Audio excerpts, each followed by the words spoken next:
How to add background photo on Instagram story. It's pretty simple and a quick process, so without any further delay, let's jump right into the video. First thing first, all you gotta do is head over to your application Instagram. Make sure that you are logged into your specific account. Once you have been logged in, it will land you on this page. Now head over to any of the posts that you want to say read on your story. Click on the share icon. Tap on add to story at the bottom. Now what you need to do is click on the stickers icon and tap on photo. From here, select any of the photo that you want to set it as a background photo. Once you have selected, now zoom in and adjust it on the screen.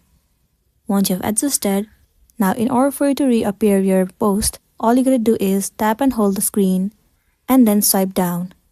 The post will appear on the screen and also the background has been changed. Once done, click on your story at the bottom left corner of the screen and wait for a while for Instagram to upload your story. Check out your story and you will be able to see that the background has also been changed and the story has been uploaded. So this is simply how you can change the background on Instagram story. If this video helped you, give it a like and check out our next tutorial. Thank you.